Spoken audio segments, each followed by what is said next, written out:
Hi there. Welcome to Nomadic Diaries. We're the podcast that takes you on journeys through the lives of those who have already embraced the international lifestyles. Whether you're an expat, a digital nomad, or someone who's dreaming of those lifestyles, this is your passport to a world of insight. We dive deep into the hearts and minds of the overseas lifestyle professionals, the authors, and researchers.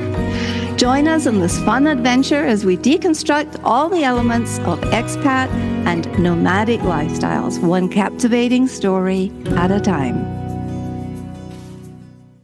Hi, everybody, and welcome to Nomadic Diaries again. And here, of course, is Koen, our international roving reporter. Hi, how are you? It's so good to speak to you again.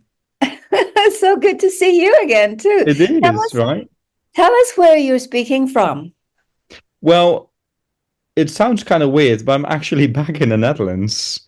And I've been traveling a lot because I remember the last time we spoke was in January, beginning of this year. And at that time, I was still in Mexico. And even though I've been traveling to Mexico in the meantime, pretty often, I think almost every month, I'm now surprisingly back in the Netherlands. Well, that's great. Don't you love to go back to a place? I know that you carry home with you, but doesn't it feel nice to go somewhere where you're just on autopilot and it's familiar? Kind of, yeah, but as long as I know I'm moving on again, Uh-huh. yeah, that's as long as I have that in my mind that I'm traveling later on, then I'm Yes. fine. Because if I would have known that I'm not traveling after and I'm staying in the Netherlands for a couple of months, I would get mental. Yes. Yes. So as long as I'm on the move, I'm completely fine. Yeah. So, yeah, you are at the time of your life where travel is still inspiring and energizing and challenging, but interesting. So tell us where you've been, just approximately. I mean, hit the high points since where you've been since January. And today we are recording in late or mid-July. Where have you been, Koen? It's insane. Actually, I've been to so many places in the meantime. I forgot to count the number of flights I've had. No worries. Like I just said, I've been to Mexico almost every month, sometimes twice a month, but most of it was work. But if I think about the most beautiful place, or no, the most memorable place I've been so far this year is probably Saudi Arabia in April, as we already talked about in the last episode when we recorded it in January. Yes, and you were going. I know, and we actually spoke about it even in, was it April when we spoke about it? When I also visited San Miguel and I Yes, visited you very short. yes, And I got some of your advice for Saudi Arabia because I was traveling from Mexico straight to Saudi Arabia. And I remember I was a bit nervous, yes. but you guided me. And after all, I had an absolute terrific time. It's very special place, isn't it? It is. And a lot of people warned me because of all the stuff that's going on in the country and the human rights and, well, name it all. But it surprised me so much. The people were so friendly. The memories I made were just, well, actually to die for. And also the places I've been are just insane. So that was one of the most memorable places I've been so far this year. And right after, that's also a country I have to mention, was Ecuador in February, just right after I left Mexico in January. And in Ecuador, it's quite unstable at the moment Yes, because of all the politics with, I mean, yeah, the I heard. politics that are going on right now. And a lot of people, again, warned me as well, like, oh, you have to be careful when you're traveling to Ecuador. But at the same time, it's also work. So I traveled to Ecuador. And indeed, the first night, I just arrived in my hotel in Quito. And I opened my curtains of my hotel room. And the first thing I saw were literally shootings on the street. Yes, yeah. And I stayed there for around 3 days. And I had a very good time. Wow. So This it's just podcast. sometimes these places can you just surprise you, you know. So it's not always about the all the expectations you have. It's also about the Feeling going and the through it and ambiance. experience it. Yeah, that's the most important. Yes, I saw a great photograph of you in Saudi Arabia. Did you go out? You went out to the desert. Now, I'm assuming that wasn't the Ruba Kali, was it? No, it was the edge of the world, and Yes. everyone told me I had to go, and that was one of the most insane places I've ever seen in my life. And tell me, when you say insane, I want to substitute the word awe-inspiring. Is that Hmm. correct or not? Completely. And the funny thing was, I was with a group of people, and some of them I actually already knew because some of them were Dutch, and we were a very close group of people. So that made it even more special to make these memories together. But I was sitting next to a woman. She was also quite adventurous because I flew in from Mexico to Saudi Arabia, and Yes. she was on a holiday in Nepal, and she came for this event as well to Saudi Arabia. So she had already a quite adventurous trip after, or yeah, she already had an adventurous trip, and then she came to Saudi Arabia for another one. And I don't know if you have been to the edge of the world, but it's quite adventurous, I would say, because it's very hard to walk there, and if you really want to go to the edge, it's a bit dangerous as well. For the listener's benefit, the edge of the world is like a big escarpment, correct? Yeah, And no, yeah, and it's very tall, and it's not like the rolling sand dunes that you can go down in a car or something. It's very, I don't know the height of it, but it's a it's sort of a very high, I can lookout. tell you. It's very high, and it gives you that sense of looking deep into the desert because there's nothing to see, but it is, I mean, except desert, but it's awe-inspiring, isn't it? It was so inspiring, and that was also the point of that whole moment, because we were the only two in which we said, okay, we're going to literally the end, sort of dangerous edge. Hmm. And it was during sunset, so it was the most beautiful moment of the day, and it was almost perfect. There was like the whole clear was sky, the sun was just as bright as everything, and we were sitting on that edge watching the sunset, the sun going down, and the only thing I was thinking about was like, this is it. This is where life's about. These moments with someone, sharing these memories and living in the moment, you know, seeing the sun going down, and really nothing on this planet really matters. Mm. And Saudi Arabia is in the middle of, you know, the Middle East with all the bad stuff, I would say, going on right now, with all the wars and all the. But at that moment, I felt inner peace. I felt complete. I was just completely into the moment. I'm. That's why maybe this has been one of the most memorable experiences I've had this year, and also that made Saudi Arabia for me very special this year, or the most special place I've been this year so far because of that memory, and also Yes. because of the whole event and with all the people I was with. Just for the listener's benefit, Koen was in Saudi Arabia for the FAI riding tournament. Can you tell us what Yes, FAI stands for, please? yeah. Sorry, I forgot to complete. I forgot completely to mention that I was there for the FEI World Cup finals, And which what is does FEI stand for? the FEI stands for Federation Equestrian International, or it's See, actually French, but it's the international governing body of the equestrian sport. yes. And this final was the final event of all the World Cup shows everywhere around the world, and so the best 18 riders in the world competed in that final, or the riders who have been who have qualified for the And finals. you got to sit by the judges and take notes and be a Yeah, scribe. That must have been awesome. yeah. So I was appointed as they say scribe or Yes. secretary, Yes. and so that made me into Saudi Arabia. And in the meantime, we also got some time to explore around. And Yes. this was also the first time the finals were held in Asia, because Yes. usually the finals are in Europe or the US. Yes. But this was the first time it was held in also Saudi Arabia, but also in the whole continent of Asia. And did they do a good job of making it an event, a grand event? It was an event of a lifetime. I think because there was a lot of Mm, controversy, because a lot of riders said, "Okay, I don't want to go because of the human rights and because of this or because of that," and even the media said, "Well, we don't want to cover the event." And I was mm, like, "I just want to go because I want to experience this and I want to be part of this." And sure.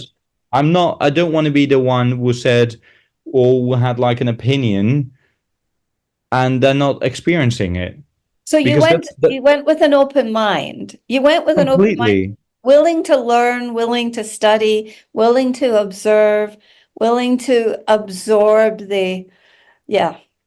Uh, completely. And I think that's also the purpose of traveling, open your mind, getting out of the bubble yeah. and just experiencing it. And if it's positive or negative, that's okay.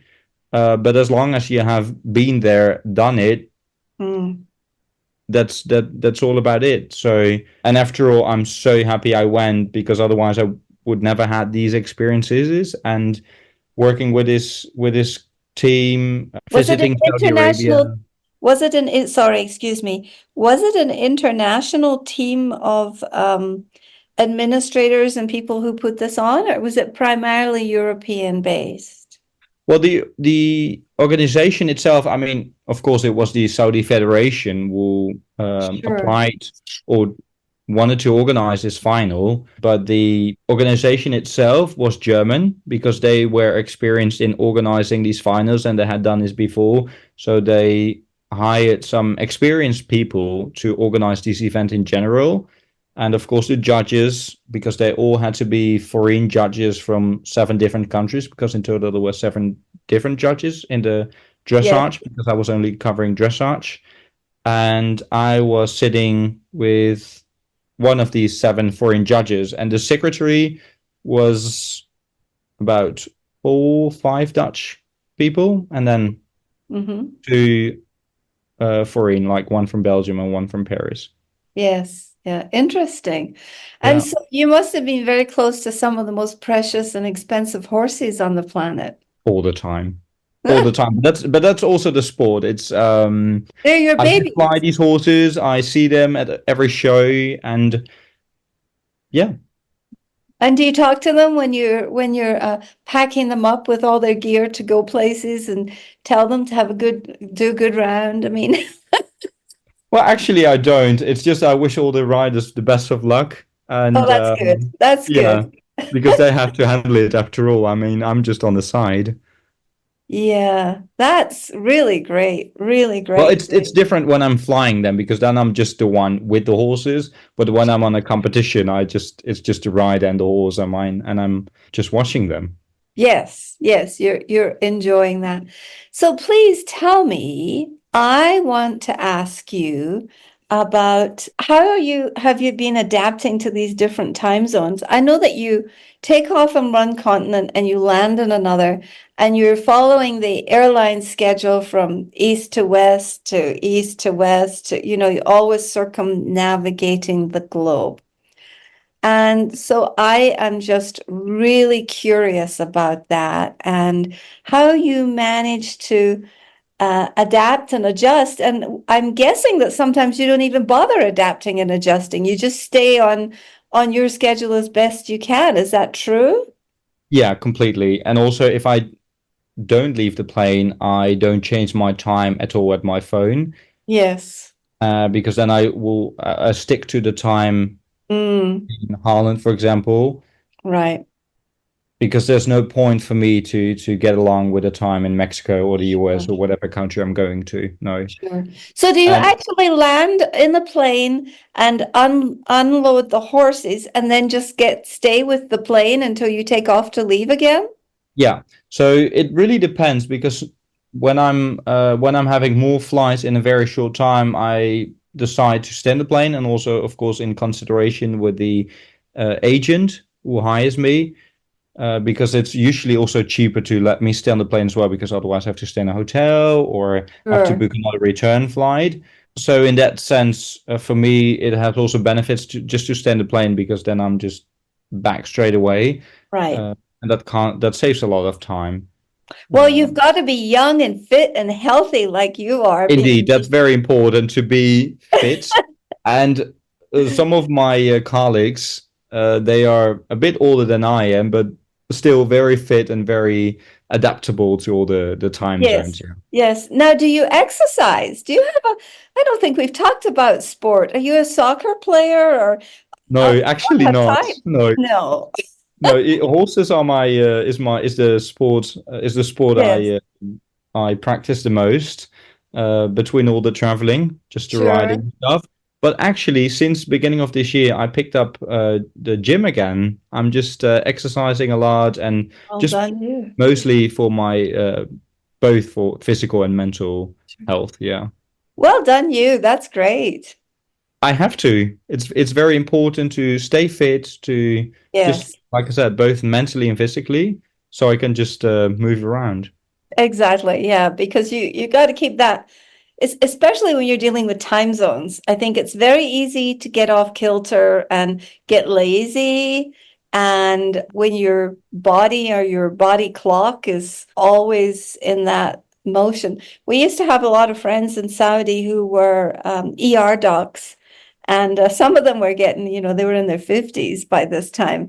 And you could tell there's a long-term results and consequences from living that lifestyle. As we have to, because you spend a lot of time in the air, which is quite unhealthy, I would say. So that's why I try to do, because I do have some space in the plane as well, to do some exercises.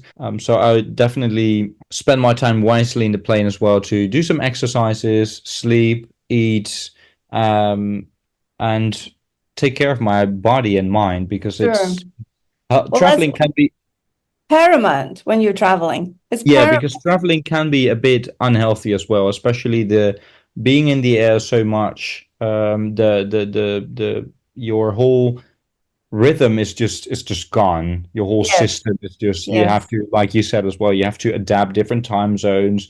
You just have to adapt into different weather. The climate is different everywhere, so it asks a lot from your body.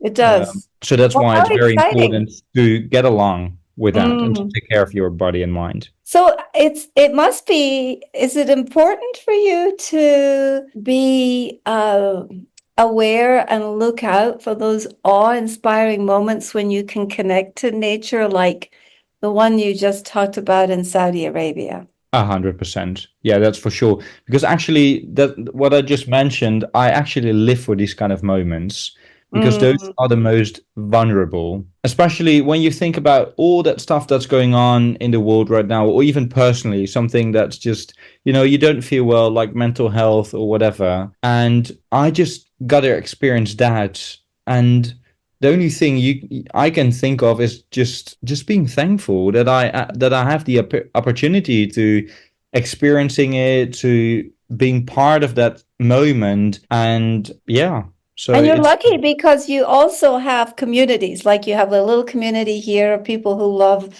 you in San Miguel, and you have a community of people in Holland who love you. So you have little mini networks around the globe. I'm imagining in more places than two. I mean, probably several places. So are those the places that you like to go back to the most? yeah, because for me, I got the question a lot, like, what's home for you? And for me, the answer is actually pretty simple because home for me is people. Mm, Everywhere where I go, and that makes San Miguel in Mexico so special and so much like home because of the yeah. people. The same as was with Saudi Arabia or even Ecuador I mentioned, or any country, even the US, because I lived in the US for a year for my studies.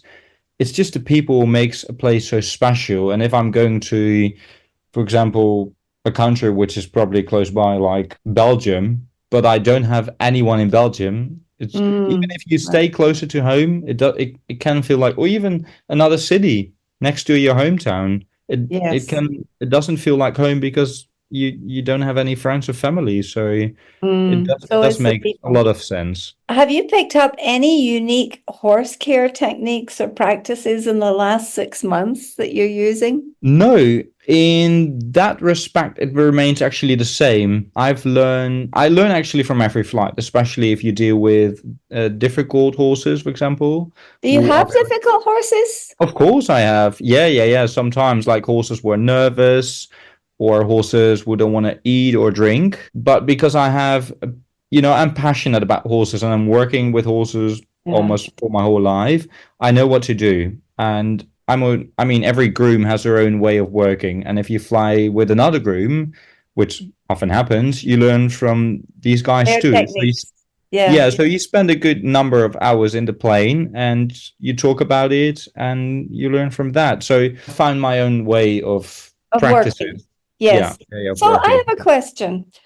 There's an old phrase, an old saying that says you can take a horse to water, but you can't make them drink, Well, right? even then I have techniques to make them drink. So that was my question. Yeah. How do you make a horse eat or drink when it doesn't feel like it? Well, it's very important because also the horses, like we all have to stay Yes. hydrated during the flight. But if they don't want to drink, I always have some electrolytes with me, Uh-huh. and then they usually always drink because that makes It tastes better. it tastes better for the horse. It has like a sort of apple taste. Yeah. So then they Oh, usually that's always drink. Yeah. that's good. And so do you just sort of put a little bit on their tongue so they can kind No, I of, actually put it in the water. I've that, oh, which is, and great. it's completely a natural Yeah. subsistence. So it's completely fine. It's completely healthy for the horses, but it makes it easier to drink. Do you use your voice a lot when you're soothing them if they get nervous, or how do you soothe a horse that's nervous on a flight? I try to be as normal as possible. If they're very nervous, I try to calm down. I try to calm them down, talk to them like we do the same as with ducks and with cats, when you're having when there are fireworks anywhere and your dog is like scared, completely out Yes, of breath, or yes. just completely anxious. The only thing you do is try to calm him down, try to, speak Reassure them. softly and, put a hand on their head and tell them everything is fine. And thank God all the horses are usually fine during the flight because the flight Yes. is pretty relaxed and they have their food and their water. But if I have an anxious horse, I will do that. Just Very yeah. cool. Very cool. It's everything in a very natural way. So I'm not a horse whisperer, but almost close. You are kind of, aren't you? I have to actually during the flight, yeah. Sure, of course you must, because they're your charges. Yeah. So, what is the most exotic or unusual location you've gone to with horses? I usually don't make my most exotic trips with the horses. The horses travel all over the world, and indeed, I visit a lot of exotic destinations, or especially the horses. But I usually don't make my most exotic trips with the horses. So Mm. the horses travel all over the world, and indeed visit the most exotic destinations. But I don't fly them there with them. I mainly fly to the US, Canada, Mexico, Colombia, Guatemala, the Middle East, and I flew recently into Thailand. And those are exotic places, but those are routes that I fly quite regularly or often. So personally, the exoticness is pretty much gone. Yeah. Yes, because it's business as usual for you. For And me, so, it's business as usual. Yeah. oh, Yeah, Thailand is beautiful. it Um, was. Yeah. so tell me, are you going to be doing anything with the Olympics? Oh, yes, I do. But just as visitor. So I will be traveling to Paris at the end of this month, and I will be watching the whole dressage, and I'm staying next to the Eiffel Tower. Like I found an apartment around the block from the Eiffel Tower, so I will experience the whole Olympic vibe like completely. Yeah, that will be very special. I'm very much looking forward. And are you going to be there for the whole 2 weeks? No, unfortunately not. I will stay for 1 week and I will visit. Yeah, Besides the Christian sports, I will also watching some other sports. So sure. it will be very cool, and I'm so looking forward. Yes, that'll be really cool. It And will be so especially to cool. have some time off to yourself. Yeah, and then I will just wandering around the city and have drinks, watch other sports, or just it's just I would like that's another thing of just living in the moment. I would just observe everything and just yeah, just be there. Just experiencing the biggest sports event in the world and just the vibe of having all the people from all over the world together, just enjoying for that one thing which brings people together, which is sports, which you actually see right now at the European Oh, Championships for yes. football. Yes, yes. Scotland played. I kept posting on, on social media because the Scottish fans, when they were down 5-1 goals, they would Mm. sing the Flower of Scotland. It's the unofficial Scottish anthem, and you've got like 10,000 Scottish fans there. And they sing. And then they had pictures and photographs, and they followed their trail because they didn't, I don't think they won anything. I don't think they won a single game. But boy, everywhere they went, there were thousands of people who followed that team and who sang at every event. They sang, they went into the churches, they went into the streets, and they were always singing, and they actually sounded like they were on key and they were pretty good.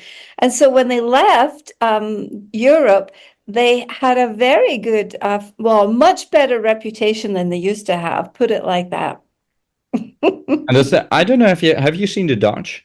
Oh, yes. Oh, They were yeah. like partying as crazy, but it looks so Yes. harmonious because Yeah. everyone loved them. It's like from left to right, from left Yes. to right, and it's just it's I they're know. having such a great time, and that's also the good thing about sports, and that's also why I'm looking forward to the Olympic Games Yes. because it brings all the people together, and it Yes. seems like the rest of the world is just somewhere else. It's just the Yes. only thing that matters at that time is just the Is the sports present, right? Is the and it present. being in the Yeah. present, and that's just it's something magical.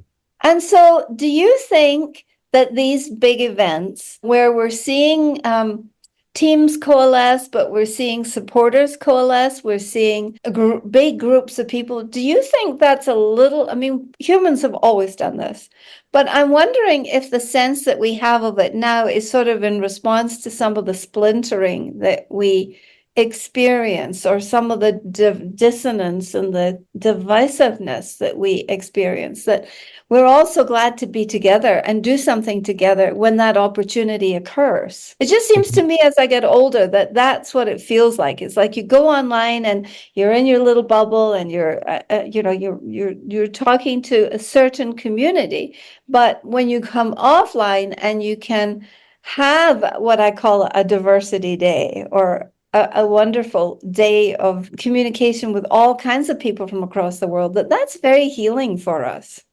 I think it is, and especially in times when there's so many bad things going on right now. I mean, this Ukraine war is going on for so many years, and recently, I mean, since last year, also the war in Israel and all the politics everywhere. And I think what it is with these major sports events that people are kind of done with it, or they've. I mean, Mhm. no one likes wars and all the big political stuff, but during a sports tournament people trying to forget all that, and especially because that's the place where countries come really together for Yes, something else than only politics and wars and just whatever and borders whatever, because all that stuff doesn't really matter. It's just only about that particular sport bringing flags together. And yes. that's what I will do as well at the Olympic Games because some of my friends are competing. And I just came back from a horse show in Germany. And that was the last show for most of the riders before they had to the Olympics. And for Yes. example, there is a rider from New Zealand and a rider from Ecuador, which I know very well. And they're both competing at the Olympics. And I Oh, told them, I will buy a flag. It doesn't matter. I will just, I will buy a yes, few flags. I will just wave them like yes, big into the stadium. I'm not supporting particularly one country, of course. I'm supporting the Dutch. sure. But I've also some friends competing there, so I will just take a few flags with me and I will Yeah, just wave them to yeah. also show my support for them. And it's nice to support people cross-culturally in their different lifestyles. Well, It's like that, brotherhood. yes, it is. It Yeah. is a form of brotherhood, isn't it? It's sort of a, we're not intimate, but there is a relationship with the basic human level. So what Yeah. does the rest of the year look like for you? Well, if I can summarize it in one word, it's just traveling. And the thing is, since I'm graduated, I already made a plan to do this because the traveling with horses gives me so much freedom, and that's a real gift. Because especially when I talk with so many people, they say really enjoy everything and Well, also you can. Yes. while you can, and also appreciate and value the freedom you have at the moment by just saying, all right, I'm flying to Guatemala in 2 days, and next week I'm flying to Colombia. And I know it's a lot of flying, I'm making a big footprint, but I'm enjoying it at the same time as well. It's just Mhm. now is the time I can do it. Maybe next year I can't anymore, but you know, Yes. Yeah. So it's you're just kind of making freedom. hay while the sun shines. Well, and also not I haven't been home to Europe in 4 or 5 years, so my footprint has been greatly lessened. So I think it's some Be it's balanced somewhere. And we're always when people balancing talk the earth.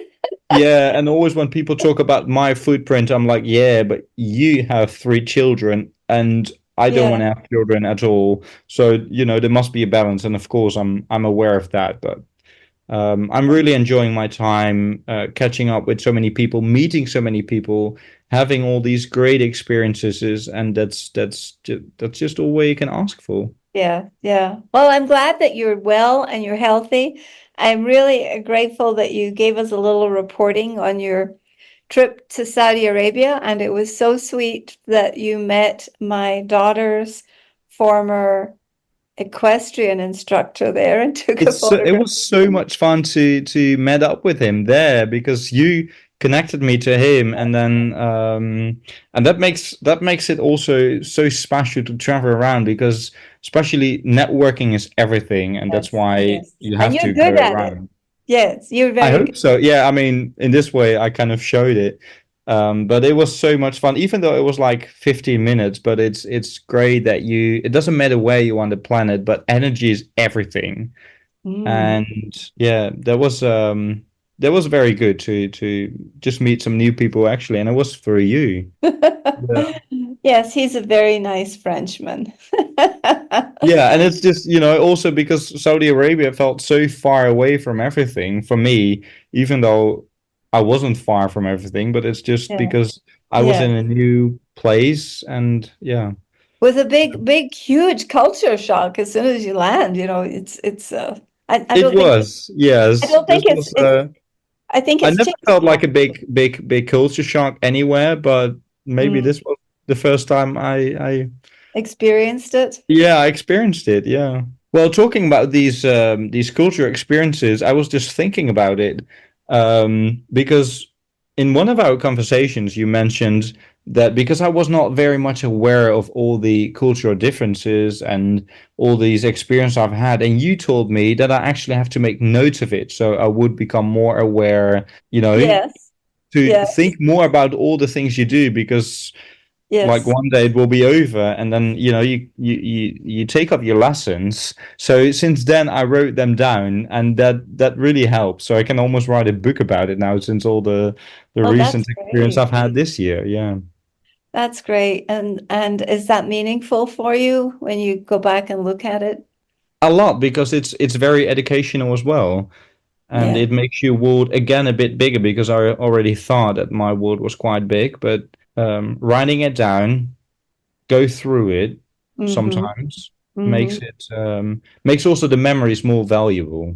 Yes, and it sort of impregnates them in our mind because our sometimes our memories are just something we construct from the past, or they're sort of Yeah. feelings or illusions that we construct. But if you're repeating them like that, I think I call it ironing them into your soul. Oh, that's beautiful. That's beautiful. No, I completely agree.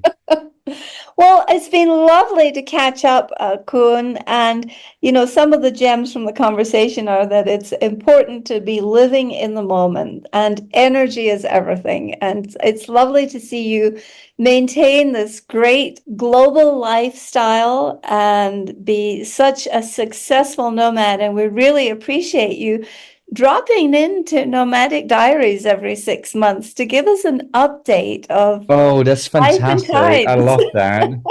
Yeah, and especially that's something I have to mention because we talked again a little bit about these different cultures and stuff. But and always we always talk about the differences. But I especially learned that as people we have more in common than we always talk about differences because I Yeah. think that human nature they always look at the differences and of course there are differences, a lot of them. Yes. But it's more important to look at the similarities we have.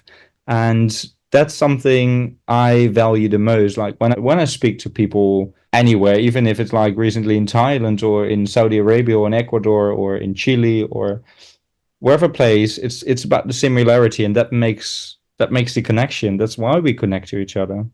And you're good at that. I mean, because you look for that. You look for the commonality, and it's a skill. I was talking to someone this morning about the hidden skills.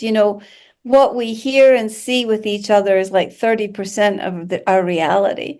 And underneath, we have all this mental baggage. We have because wherever we go, we take ourselves. And you're really good at finding the connection in that other 70% that is invisible by talking to people.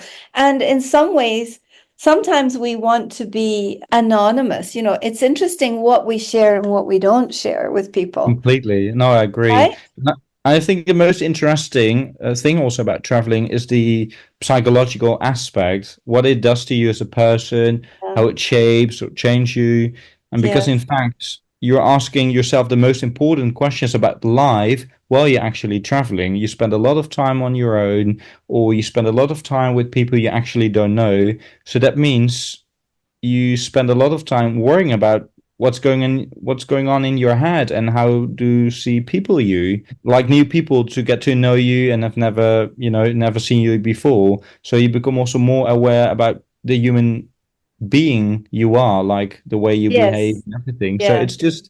it's and that's also something I've been focusing on as well, also to get stronger mentally. It's a very interesting aspect. Yeah. So there's something called ambiguous identity. And ambiguous identity means, you might feel like you are some of this and some of that. And people who live cross-culturally, it's quite common for many of us to have ambiguous identity because we take a little bit of everything. It's like a recipe. We're walking recipes. And so that's what I hear you saying is that you've been focusing on this, and I think that's wonderful. I'm so glad that you're allowing space and allowing yourself time to process and enjoy it and process it well, because as you reflect on it in the future and look back on this time, I hope that you find those notes and this reflection of value. Oh, it's so important. And most important is actually knowing your worth and where you stand for. And that's what I try to keep in mind all the time.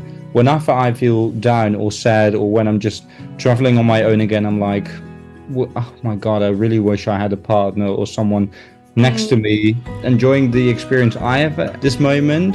I'm just counting on my blessings. And the way how I'm actually counting my blessings are in sunsets.